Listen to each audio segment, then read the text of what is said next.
Bien, amigos, nosotros no pretendemos darle condiciones a productos que promovemos aquí, acreditándole condiciones diferentes a las fórmulas que elaboran otros laboratorios. Pero sí decimos que hay una serie de condiciones de elaboración del producto farmacéutico que va desde el seguimiento de la fórmula hasta la materia prima.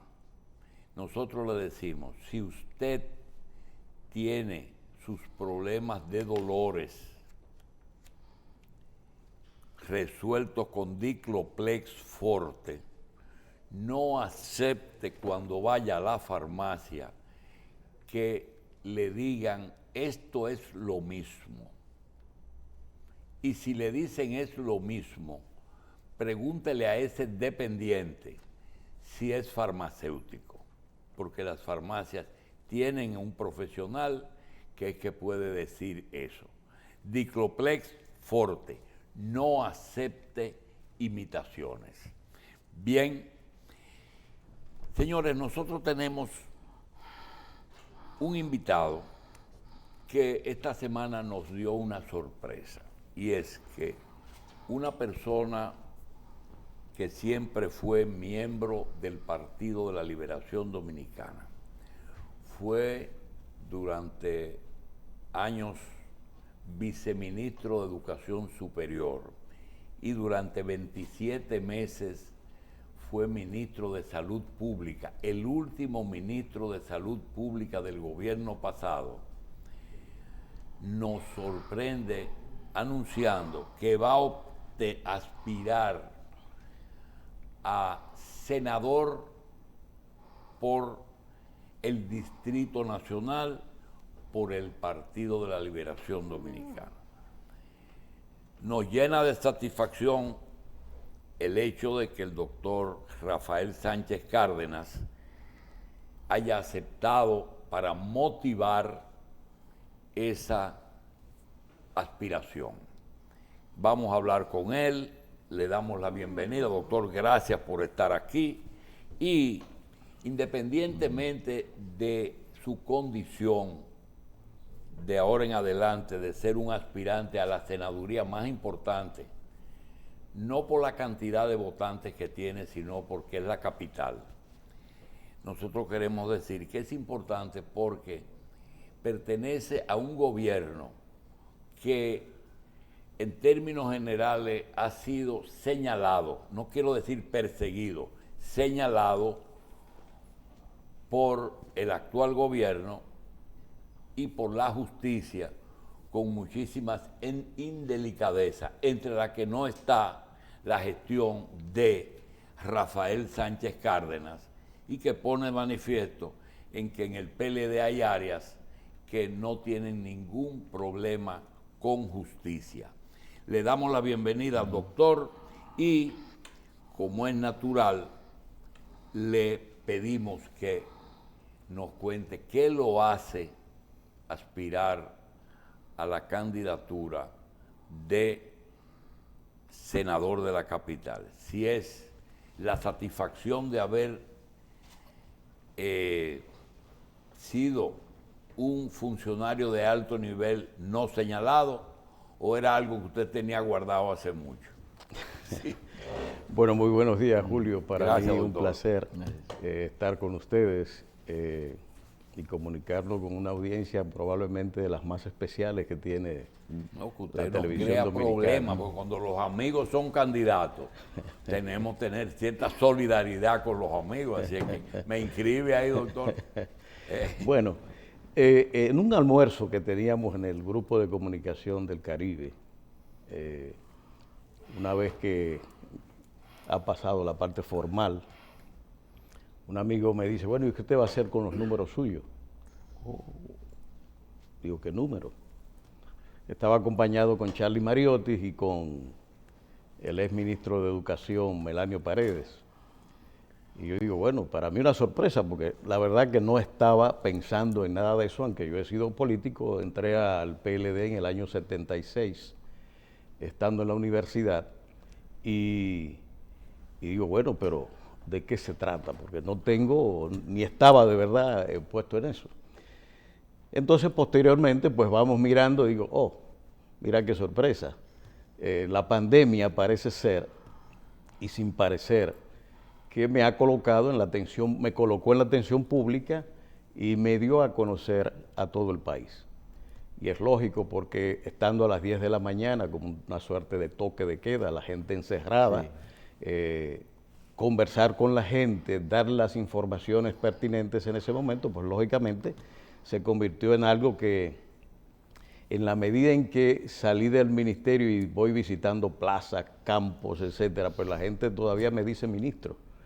Y refleja un conocimiento que confirmamos posteriormente con encuestas. Para mí, o sea, simplemente nunca había aspirado a ningún cargo, ni siquiera dentro del partido. A mí me llegó un grupo de amigos a que fuéramos al comité central del que nunca aspiré siquiera. Y bueno, la gente votó masivamente por nosotros. Y eso, pues, se ha ido cumpliendo. Para la senaduría del Distrito Nacional, simplemente estimo que siguiendo mi carrera política, pues presentar a los miembros y simpatizantes del partido y a la población una opción electoral que pueda ayudar al Congreso a realizar una mejor labor y hacer una representación más adecuada, yo diría. Pero antes de eso, doctor, quizá parezca que está de más la pregunta, porque sé que lo hizo, pero usted está consciente de que estrenarse como candidato en la candidatura más importante y difícil, eso es más difícil ser senador de la capital que presidente de la República, porque lo de presidente está bien definido, pero lo de senador uno no sabe con quién va a competir todavía. Así que usted está consciente de que... No lo sabemos de quién, aunque ya los partidos políticos tienen perfilados sus candidatos y están saliendo algunos de ellos que son candidatos... ¿Es seguro que usted va a ser el candidato del PLD? No, eso yo no digo que sea seguro. Yo simplemente voy a la primaria y si el PLD estima que yo soy un candidato que les conviene, pues lógicamente tienen que hacerlo. ¿Más o menos de cuántos van a aspirar? ¿Dentro del partido? A senador. Bueno, hasta este momento creo que uno. Ah, qué bien. Creo que uno. Uno y usted dos. Exactamente. Está bien. Siga, doctor. Y luego con los partidos de oposición, pues por el gobierno ya ha dicho que va a repetir la actual senadora, se mencionan nombres, en fin. Un tema que no estaba en la agenda, pues de repente por el simple anuncio que hice, pues se empieza a hablar de senaduría del Distrito Nacional y a que salgan que si Hito, que si Yayo, en fin. Es decir, parece que ciertamente, como dices, es muy importante. Doctor, y lo es. La aspiración tiene que estar avalada por acciones. Y le decía yo al doctor del Castillo que en política hay que tener un poco de suerte. Y el tiempo, fuera de lo que usted hizo, también ha ayudado a darle razones. Usted fue ministro de Salud Pública los últimos 27 meses de gobierno de Danilo Medina y del PLD. Usted tuvo la oportunidad de dirigir parte de la campaña cuando en el 19 apareció en China el coronavirus. Es decir, que parte del 19, el 20 hasta mayo, fue ministro de Salud, cuando no había pruebas, no habían vacunas, y en marzo se declaró oficialmente la presencia del virus en República Dominicana. Con esta semana, por ejemplo, hubo una justificación, por eso digo que hay que tener suerte. El gobierno, con motivo del paso del ciclón, declaró y pidió al Congreso una declaración de estado de emergencia. ustedes, en medio de esa situación, tuvieron que declarar estado de emergencia y vivimos momentos difíciles en que cuando se hablaban de respiradores, doctor, nosotros teníamos que en Nueva York un aspirador podía costar $35,000 y en Miami $9,000. Y entonces cuando la oposición quiso acusarlos de que ustedes estaban comprando a sobreprecio, dice, bueno, estamos comprando en un plan de este tipo. Inclusive llegaron hasta someter al gobierno pasado por las compras de urgencia. Ahora tuvieron que hacer las compras de urgencia y tienen que hacer las compras de urgencia. Y no sabemos qué diferencia va a haber entre antes y ahora. La gestión sin problemas que usted tuvo, sin problemas de mala gestión, es el aval que tenemos para la aspiración a senaduría. Bueno, mi ejercicio en la parte pública tiene el componente de educación superior, ciencia y tecnología, donde estuve ahí un buen tiempo. ¿Verdad? Tuve 5 años. 5 años. Eh, Los primeros 4 años de Danilo, más el año y pico de... Más 2 años, 7 años casi. Bueno, y posteriormente salud pública. En ese sentido, en ambos casos, como servidor público, que es lo que yo he sido, mis gestiones están ahí. Y todo el área de educación superior, universidades, rectores, etcétera, saben de mi labor. ¿Y en educación superior manejó las becas, doctor?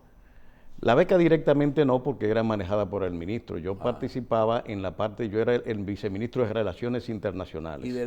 Y el que conformó todo el entramado de universidades que coparticipaban en los procesos formativos y de asistencia y colaboraciones. Promover los vínculos entre universidades locales y hay e internacionales. Algo que ni usted mismo ha señalado, y es que durante la gestión en salud pública, salud tuvo una mutación, y es que 2 años antes de llegar usted al ministerio, se dividió el ministerio en Servicio Nacional de Salud, que era realmente casi el 80% de la salud, y el ministro pasó a ser como un organismo regulador, que con la pandemia sí se tomó la importancia. Ese tránsito de los primeros 2 años, ¿pudo usted conformar ese Servicio Nacional de Salud o usted no tenía incidencia en él? No, lo que pasaba es que eso era la antigua dirección de hospitales, que al separarse para eficientizar los servicios del ministerio, la rectoría se quedaba con todos los que son los sistemas de regulación, pero el ministerio preside el Consejo del Servicio Nacional de Salud. ¿Y el presupuesto? El 70% del presupuesto de salud se va para el Servicio Nacional de Salud. ¿Pero quién lo maneja? ¿El Servicio Nacional de Salud? El Servicio Nacional de Salud con la dirección, no. No. El ministerio incide y puede incidir desde el Consejo, que es quien debe ser. Todavía hasta hoy, el Servicio Nacional de Salud está regido sin la operación de ese consejo porque no tenía el reglamento de operación del mismo, que lo entregamos a la presidencia, no salió, pero bueno, postulábamos que se hiciera esa regulación para completar esa fase institucional. Eso es dedicado esencialmente el servicio a la prestación. Una prestación que tiene que estar guiada por la planificación y las determinaciones del Ministerio de Salud Pública, que es el jefe máximo de todo el sistema de salud. Los consejos de la CAS, de INAPA, de Conavicida, de Hemocentro, todos son presididos por el Ministerio de Salud Pública, todos. Por tanto, hay una intervención importante en todos esos organismos. Lo que quisiera destacar es que la pandemia es probablemente el elemento más importante de nuestra participación, no solamente por mí, sino que es un fenómeno global que inició en diciembre del 2019 y que es quien, digamos, me da a conocer masivamente en el país. ese proceso sumamente complejo, no solamente para el país, como usted mencionaba, el tema de la intubación, que trae a la memoria la situación italiana aquella donde a los viejos le quitaban el tubo para ponérselo a los jóvenes, dejen que este es el que nos interesa como sociedad. Es decir, una situación tan grave desde el punto de vista humano que afectó a todos. Bueno, el manejo de la pandemia se hace esencialmente con técnicas de salud pública y epidemiológica, sin pruebas, sin insumos y sin vacunas. De manera que de eso dependíamos y de los equipos. Y sin un modelo a seguir, porque en ningún país no existía.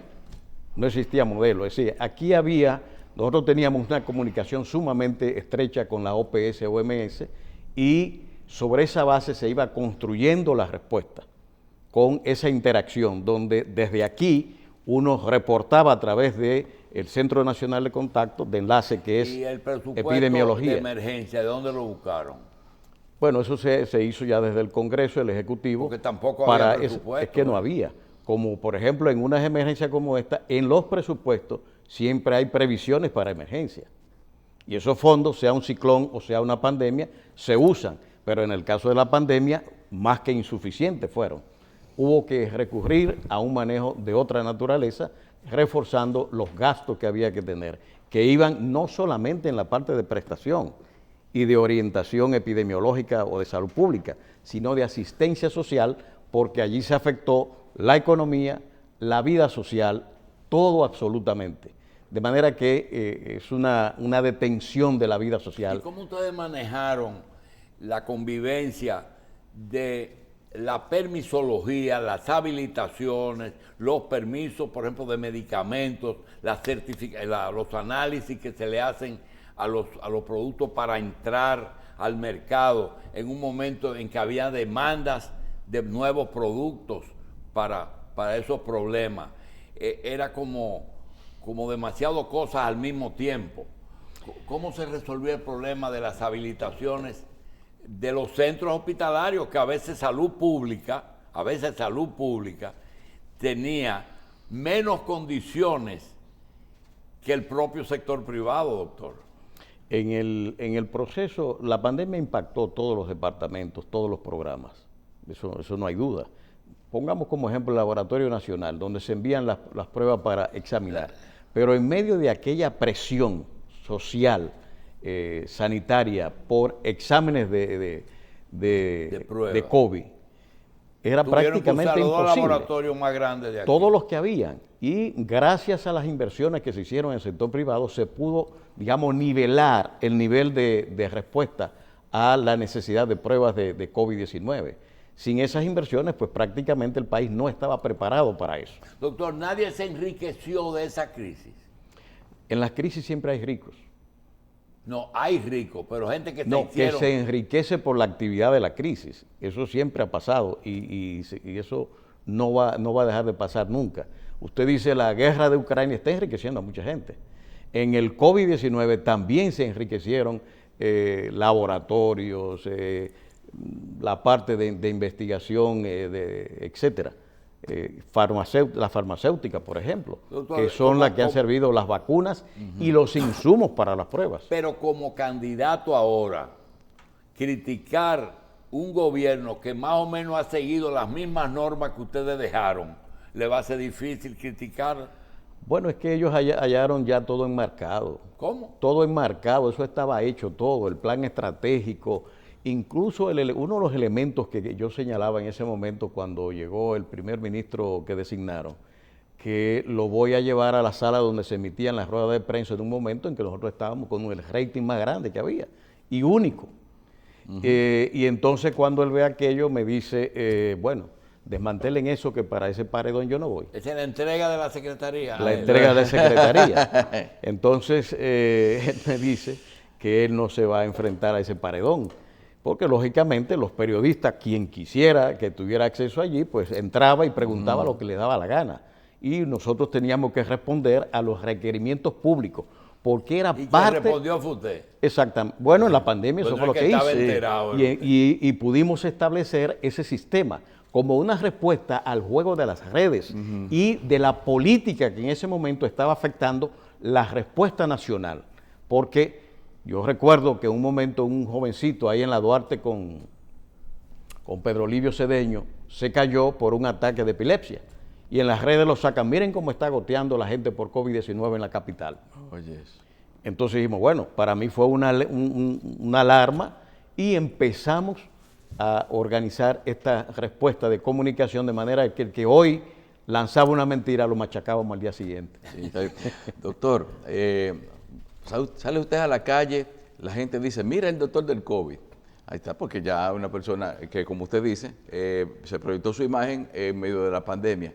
Pero vamos a ver, como persona que ya está entrando en busca de una candidatura, y cómo va el apoyo, o mejor dicho, esa circunstancia de usted, su paso por salud pública, ¿cómo pudo cimentar lo que es el apoyo que recibiría una candidatura suya de parte de su mismo segmento profesional, de toda esa gente que quizás, además de la relación con la población, usted tuvo con esa gente que eran los luchadores del día a día contra esa pandemia? Bueno, con los médicos y el sector salud en completo nosotros tenemos una relación de confraternidad, de hermandad bastante sólida por mucho tiempo, de manera que para mí no ha sido un problema, todo lo contrario. Waldo Ariel en algún momento me decía, bueno, yo no sé qué tú me hiciste, ¿será que tú fuiste a San Juan? Porque yo no pude hacerte una huelga en los 2 años y tantos que teníamos, porque manteníamos una comunicación bastante fluida con él y con el presidente que le siguió, y todavía con Senén también mantenemos una buena comunicación con todos los gremios en absoluto. De manera que ese sector no es algo que nosotros, al contrario, lo que recibimos es cariño. Quizás una de las motivaciones tiene que ver porque en todas partes voy, lo que recibo es cariño. Señora, yo sí he rezado por usted. Es decir, ese tipo de comportamiento. De manera que no es un problema. Hay algo que se quedaba cuando Julio señalaba el tema de las persecuciones y de la gestión de Danilo Medina. Este es el momento de esa persecución para el gobierno de Medina, pero yo no conozco un solo gobierno en la vida democrática nacional que pasada su ejercicio de gobierno no haya tenido estos inconvenientes. Ni el Partido Reformista, ni el PRD, y el PRM porque está en el gobierno, pero ya los escándalos están ahí. Lo que pasa es que es muy fácil ustedes del gobierno demandar transparencia desde la oposición, demandar todo lo que ellos demandaban, ¿entiende? Incluyendo la oposición a estos estados de emergencia. Y cuando llegaron el 16 de agosto, se pasaron un año entero reeditando los estados de emergencia que nos criticaban. Yo siempre pongo de ejemplo cuando Pacheco en un momento decía, eso es un chantaje del ministro de Salud estar pidiendo un nuevo estado de emergencia nacional. Bueno, del 16 en adelante, ellos cada vez que se vencía el estado de emergencia, los renovaban. De manera que aquí se refleja la cara de una oposición irresponsable, haciendo politiquería y lo que era la consideración de un tema tan grave como la pandemia que teníamos. Ese modelo de política es el que yo estoy renuente a aceptar toda la vida, y por eso prefiero mantenerme con bajo perfil, porque cuando voy simplemente hago lo que la gente conoció en el ministerio, en los 2 ministerios que estuve, no otra cosa.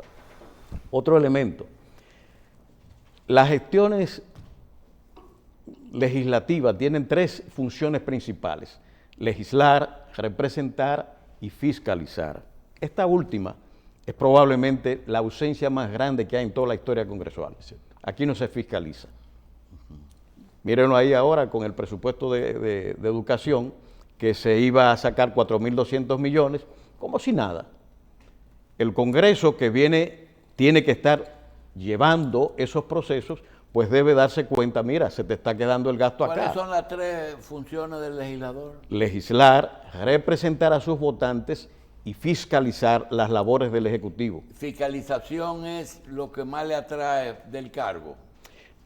Es uno de los componentes, yo creo. O la modificación de 2 leyes que están pendientes y que seguro se pasará ahí el sueño eterno, que es seguridad social y la ley de salud.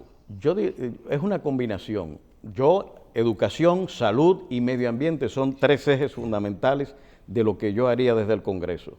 La representación yo creo que es un componente importante. ¿Por qué? Porque ¿cómo llevar a la agenda pública los problemas de sus votantes, que son múltiples? Un sector empresarial necesita vocería y abogacía dentro de un Congreso para aquellos proyectos que se estimen que sea de interés social, de interés público importante. Pero la gente que no tiene boca ante la opinión pública, ¿cómo convertir en un factor de, no para legislar necesariamente, sino para llevar a la agenda pública la atención a los problemas de la gente que sí necesita una resolución? Esos son elementos que un congresista tiene que cumplir. Y en la fiscalización, eso aquí nunca se ha ejercido, porque lógicamente las intervenciones tienen mucho que ver con un ejercicio. ¿Y las interpelaciones no son fiscalizaciones? Es una manera, y la más en boga, pero yo pienso que, por ejemplo, en la ejecución presupuestaria es algo que hay que tener una intervención mucho mayor. En las discusiones del presupuesto ya aprobado, pues ahí intervienen todos los sectores y al final lo que sale es como una suerte de reparto. Pero ya aprobado... Ese presupuesto nada más se revisa cuando es el gobierno de oposición. Cuando es mi gobierno, eso está aprobado de una vez. Llega acá, lo hacían ustedes y lo están haciendo. Llega con el mandato de aprobación, habitualmente. Pero yo pienso que aquí hay una labor que hacer para ayudar, no es esto por, digamos, crear incordio al gobierno, al Ejecutivo, sino para ayudar a una buena gestión del Ejecutivo en el cumplimiento de las metas y de políticas que se han trazado. Yo creo que eso es fundamental, esa presencia del Congreso en ese sentido. ¿Tiene el Congreso dominicano las herramientas para hacer esa labor de fiscalización? Bueno, es que el Congreso tiene los mecanismos y tiene las comisiones para eso. Si le faltan algunos técnicos para hacerlo, porque no es tan complejo ver la historia de ejecución presupuestaria de una institución y ver las falencias que se van presentando en la ejecución e intervenir o llamar la atención al Ejecutivo si esto es necesario. Si las cosas van bien, pues perfecto.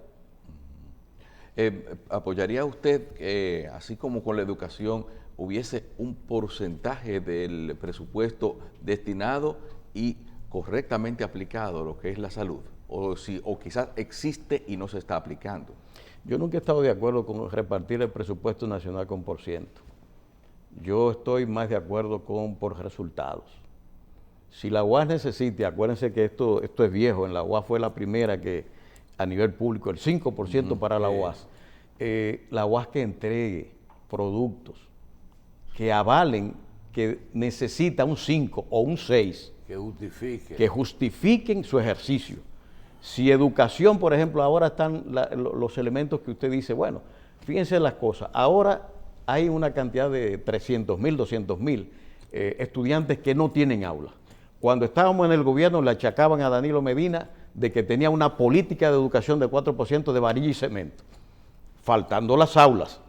Y todavía ahora faltan aulas para los alumnos. Sí, doctor, está bien claro que desde que se fundó la Secretaría hasta hoy, el gobierno que más aulas ha hecho ha sido el gobierno de ustedes. Pero hay algo que me da la impresión de que fue un aumento presupuestario sin planes, porque usted ve ahora que deportes y cultura quieren las tardes de educación y el presupuesto de educación. Eso que sí, que ustedes y lo de ahora no planificaron ese 4%.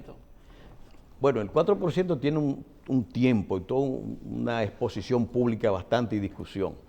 Yo no creo que ese sea el problema. De que deporte esté reclamando es como si el Servicio Nacional de Salud le hiciera un reclamo de que necesita algo más del Ministerio de Salud. En realidad de lo que se trata aquí es de que los ejes fundamentales con que empezó, de la necesidad de aula, de la necesidad de alimentación escolar, programas que son fundamentales, porque a veces lo que hacemos es en educación, que decimos, mira, hay mucho abandono escolar, hay un bajo rendimiento escolar. Bueno, los factores sociales de la educación siempre han estado ahí. Un muchachito con hambre en un aula, ¿por qué se le va a exigir rendimiento y cómo le vamos a exigir un rendimiento académico? Si no tengo zapatos, si no tengo uniforme, si no tengo libros. Sí, usted tiene un privilegio que es que conoce los dos áreas, educación y salud. Pero yo siempre he pensado que el Servicio Nacional de Salud no puede pedir presupuesto porque con una cobertura de seguridad social que ya casi está en un 100%, el ministerio debe quedarse como un organismo regulador nada más. Porque no tiene nada que ofrecer todo el mundo. Digo, para ofrecerle atención a los haitianos, maná. Bueno, ahí hay que tomar en cuenta algunas cosas, Julio. La cápita que tiene SENASA, que es donde están la mayoría de los miembros de la Seguridad Social, ¿de cuánto es? 200 y pico de pesos, ¿verdad? ¿Y qué se hace con 200 y pico de pesos? ¿Cuánto es la cápita del contributivo? Del contributivo. 1490. 1490, de manera que la brecha entre uno y otro te dice a ti que hay dos salud, la de los 1490 y la de 260. Y esos 200 lo tiene que cubrir salud pública. Lo tiene que cubrir el copago gobierno del paciente. para eso. No, Pero porque de esos, hablan que esos subsidiado. 200 y tanto no se lo dan al prestador. Le dan 25, 30 pesos, 40 pesos, no más. Y entonces, ¿qué usted va a hacer? ¿Qué se hace para decir que la Seguridad Social está financiando los hospitales públicos? Mentira. Ahí no hay tal financiamiento. Ahora, si usted hace como Uruguay, que hace una mancomunión de fondos, entre los 1.400 y los 200 y tantos vamos a tener 1.600, 1.700 y una media que puede ser de cuánto, de 500, 600 pesos. Bueno, ya usted puede decir que en un volumen de esa naturaleza pudiéramos estar cerca de las necesidades para el financiamiento público en este caso. Pero no va a ser igual para el privado, ¿eh? Porque fíjense ustedes el problema que hay ahora con... Hoy el Colegio Médico está y Andeclip están protestando por la resolución del Consejo. Porque ellos son los que van a pagar. ¿Quién va a pagar esa reducción? Porque alguien lo tiene que pagar. Doctor, ¿cómo valora usted la gestión de la salud por parte del actual gobierno? ¿Ha mejorado? A ver, materno-infantil lo que tenemos es una elevación enorme. Uno de los indicadores de desarrollo más importantes es la mortalidad infantil. Bueno, en este gobierno llegó en el 20 y eso hizo así, la curva es esto, vea. Es un medidor. ¿Entiende? Clave, elevada, igual que la materna. El programa ampliado de inmunizaciones, tuvimos el año pasado un brote de difteria que son prevenibles. Tuvimos uno de los años más altos en tétanos. De manera, no hablo del dengue porque el dengue tiene un comportamiento cíclico, no importa el gobierno. Y cada 2 a 3 años vamos a tener ese pico de elevación del dengue. En todas las Américas. Usted va y revisa Centroamérica y tiene dengue también. Porque es un comportamiento cíclico. Pero el gran éxito de este gobierno en materia de salud está en la vacuna, adquirida a tiempo y que permitió esta apertura que tenemos hoy, que combinado con los 7 millones que tienen vacuna, porque el programa se frizó, por unas razones que, bueno, ya yo lo he explicado anteriormente, y los que padecieron la enfermedad, esa combinación de la inmunidad natural y la inmunidad artificial ha creado este estado que permitió la apertura, y eso es muy positivo, sumamente positivo. Doctor, ¿cuál es el principal objetivo de que Sánchez Cárdenas quiere ser senador de la capital? Políticamente yo pienso que puedo ayudar al partido a levantarse después de salir del poder y dar una oferta electoral competitiva en base a nuestro trabajo y al aprecio público que pienso que si se da la mudanza de salud a los votos, pues podemos hacer un buen trabajo en este campo. Y lo otro es, como hicimos en educación superior, como hicimos en el ministerio y como hemos hecho en todas partes donde trabajamos, es ayudar al país a echar adelante y llevar, digamos, capacidades de gestión, que creo que es uno de los grandes males nacionales en este sentido. En el ministerio no hay un solo estamento que nosotros no tocáramos y que iniciáramos el proceso de reforma. La el cuadro de gestión, del monitoreo, todos los indicadores están ahí de cómo pasamos un ministerio que estaba en rojo a un ministerio prácticamente en verde. Doctor, lo conozco desde hace 3 o 4 años y sé que no es soñador. Ahora, tiene que ganar las primarias, tiene que ganar unas elecciones y su partido tiene que ganar el poder ejecutivo, es decir, para hacer una buena gestión. Las 3 cosas, hoy el PLD, frente a esos 3 retos, ¿cuáles son? Bueno, de cara al gobierno. Sí. Bueno, lo primero es cumplir con su recomposición interna y cumplir con el Congreso interno que llevamos, de los cuales el 16 tenemos el candidato, porque aquí se está haciendo campaña y encuestas, pero el PLD sin candidato.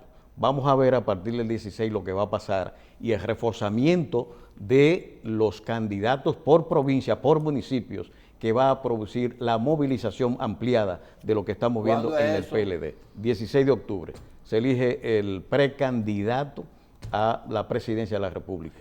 Y el año que viene se elige el senador. Bueno. Sí. Doctor, gracias. Venga cada rato para que nos siga explicando. Vamos a venir más ahora porque estamos en campaña. Bien, gracias, doctor.